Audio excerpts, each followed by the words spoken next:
What is up, Ravens flock? Welcome into another video. This is Jordan with Ravens Flash Report. Today I'm going to be taking you through a small preview of some of the things to look out for in this week's matchup against the Pittsburgh Steelers. That's right, it is Steelers week. So if you're a Ravens fan and you can't stand the Steelers and their fans, go ahead and hit the like button below, and we're going to get into my players to watch on both sides, my keys to victory, and more than that. So let's go ahead and get into it. They're going to get a Super Bowl out of me. Believe that. Believe that.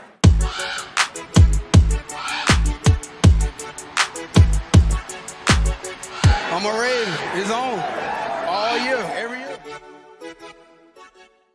So it's week 5, and right now the Ravens are sitting at 3-1 after last week's 28-3 bludgeoning of the Browns in Cleveland, where Lamar, he decided to take things over, got 2 rushing touchdowns, threw for 2 touchdowns as well, both to Mark Andrews, who looks to be in peak form now back from that quad injury. Steelers are sitting at 2-2 after coming off a horrible loss against the Texans out in Houston, where they put up only 6 points to Houston's 30 and managed a total of 225 yards of offense and only 132 passing yards between Kenny Pickett and Mitch Trubisky. So we're going to go ahead and get into our players to watch. The first, of course, is going to be Kenny Pickett, who was confirmed that he is going to be the starter earlier today, this being Wednesday. So he was confirmed to be the starter, and last time we went against Kenny Pickett, he went 15 for 27 for 168 yards, 1 touchdown, and no turnovers. So basically, glorified game manager there. So far this season, though, Pickett has thrown for 803 yards, 4 touchdowns, and 4 interceptions, which is a 60% completion percentage. So, am I glad that it's Pickett over Trubisky? I don't really think it matters. Last season, Pickett threw more interceptions than touchdowns. Last week against Houston, he had 1 interception, no touchdowns. They didn't have any touchdowns last week. So, I'm not really nervous about Kenny Pickett. Who I am a little bit more nervous about is Najee Harris. So, typically I'm not somebody that's too fearful of running backs against the Ravens defense. But with Najee, I am a little bit more concerned only because I didn't think that Zach Moss would do too much against us, but him receiving out of the back, that caused a little bit of an issue, and Najee, he has caught some balls out of the backfield, so I'm a little bit worried about the Ravens defense against those outside screens. I'm hoping that Roquan Smith is on his game, which he will be. He's Roquan Smith, so. Next up, George Pickens. Last week, he was less than 50% catching the ball, 3 of 7 for 25 yards, and on the season, he is right around a 50 to 54% completion percentage. So the thing about George Pickens is, and we saw that, well, we didn't see this in the Browns game, but it happened in the Browns game if you watched it. He had a 71-yard touchdown reception, and that came off of one play that there was a busted coverage. So George Pickens is a phenomenal wide receiver who is also an opportunist. So our defense needs to basically give him what we want him to take, right? So he's going to take what we give him, and that's how a lot of the Ravens offense works as well. But we can't give him the deep shots. So far we've done really good at keeping plays in front of us, and we need to do that with George Pickens. So last week we talked about Myles Garrett. This week it's TJ Watt, and Lamar has not done well against him, and TJ Watt is once again off to a blazing start for the season. There's no denying the skill of this guy here, and I'm hoping that getting Ronnie Stanley back, he was full participant at practice today. I'm hoping that getting him back, even though it's a bummer losing Moses, will hopefully offset that. And I don't know what they're going to do if they're going to bring an extra lineman. I'm sure they'll play around with that a little bit, and if they need to make halftime adjustments if he is causing a problem, then they'll do the same thing they did in the Browns game, and they'll basically make him, a non-factor. All right, let's get into the Ravens to watch. So first Raven to watch is going to be Lamar Jackson. This is pretty much going to be true every week if you guys have seen my videos. So I got his numbers up on the screen. He has been pretty clean through the first 4 games. As far as the interceptions, obviously the fumbles are an issue, and it's really starting to get on my nerves. But hopefully with each week, just like with the penalties, we're hopefully cleaning that up. We did have 8 last week, but we got the win. So always feels better when you win. So Lamar, how is he going to do against this Pittsburgh defense, right? he has historically had an issue with this defense, and not just because of TJ Watt. TJ Watt gives everybody issues, but it just seems like Lamar has yet to really crack the code on this Steelers defense. And with all the weapons that he has around him and with a new offensive coordinator, I genuinely think this is the time that he sort of gets that figured out. Next up, I have Zay Flowers on here. I considered putting Mark Andrews up here, but he already had his coming out party. And while Zay has been impressive through 4 games, especially with the fact that basically unless the ball gets knocked out of his hands or out of the way, if it hits him in the hands or anywhere near him, he makes the catch. But I want to see him score a touchdown, and I feel like this is the game to do it. Because if Bateman comes back, if OBJ comes back, Andrews is looking like he's in peak form. I really want to see if they can get Zay Flowers in a position to get that breakout score. And, I mean, basically any play with him is potential for that, but I really want to see this guy get his first touchdown, and to be honest, I'd like to see him go over 100 yards in this game.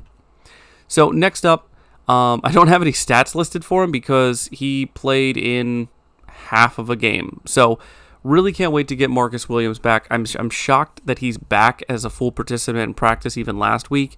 I do expect him to play, but having Geno Stone back there has been such a good feeling for us Ravens fans, right? Like, we knew that Geno Stone was a reliable backup and he was a capable starter in this league, but to see him come in on this Ravens defense and really just, there was almost no drop-off from Marcus Williams to him. Now, obviously, Marcus Williams is a phenomenal player, and as I've heard many people say, and I completely agree with this, you can't take Stone off the field. So, whatever they did last year with Clark and Hamilton and Williams, let's find a way to get all 3 of those guys on the field because they're all playmakers. Next up, Brandon Stephens. So I did see that Marlon Humphrey was practicing. He had a limited practice. I don't think he comes back this week. Even if he has 2 full practices on Thursday, Friday, I don't think he's coming back this week. Just needs to get his conditioning up. He hasn't practiced since, I think it was August 15th. So Brandon Stephens is going to have a tall task, and I think he's up for the challenge, not only because he had his first interception last week, but also he's just been excellent in coverage this season. He's given up some plays, but he is right now playing with that Ravens mentality of bend, don't break. And that's fine. That's what we need, because this offense that we're going up against, it's been struggling so far this year, especially in the passing game. So with the help of Marcus Peters coming back, Brandon Stephens still playing excellent corner for us, and the rotation that we have going with Darby, Rock Yassin, and the others. I mean, I think Brandon Stephens is still going to be a great cornerback for us. All right, so real quick, let's get into the keys of victory. I'm going to run through these kind of quick because they speak for themselves. So we need to stop the Steelers' outside runs. Ravens have been having an issue with the outside runs. In the middle, I'm not worried about it. We've got Broderick Washington, we've got Matabike, we've got Pierce. Excellent at stopping the runs. We need to keep them from bouncing these runs outside. Reverse of that, we need to give our running back lanes or gaps to run through, because I feel like our offensive line it's still coming together. It's still gelling. It's only been 4 weeks. I just feel like that there are certain instances where the best runs that we've seen have either been patience by the running back or someone like Justice Hill bouncing it outside. I just don't feel like there has been many opportunities up the middle unless it's Lamar, and that's when he's cleared it out. Number 3, like I said before, don't let Pickens get behind the defense. I mean, he's a threat in the deep ball, and if the pass rush can't get to Pickens, if the pass rush can't get to Picket, then Pickens is going to benefit from that. So the Pickett to Pickens issue is for real. But speaking of that, we want to force Pickett into those throws that he doesn't want to make, right? So that pressure from Jadeveon Clowney or Kyle Van Noy or up the middle from Matabike, like, get that pressure on him consistently and make him beat you. And no more fumbles. Okay? I'm done. I'm sick of the fumbles. Let's at least have a week off, please, where nobody fumbles. That's it. Early Christmas present. No fumbles this game, please. Unless it's by them. Anyway.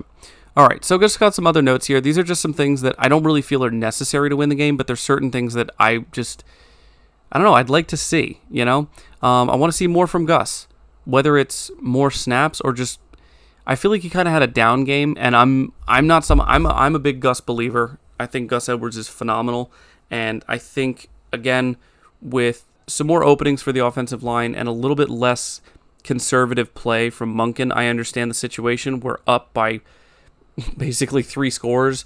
There's no reason to get creative or risk losing the ball, but I want to see more from him. I want to see him used better.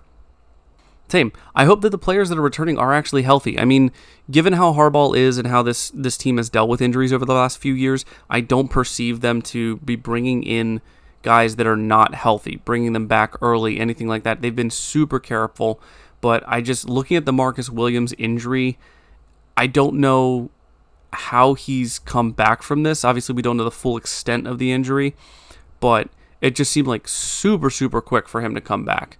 And next up, I don't know where Isaiah Likely has been, let alone Charlie Kolar. I feel like Likely, he pops in, he's like, hey, I'm going to make my one catch for the day, and then I'm just going to not be in the game at all after that.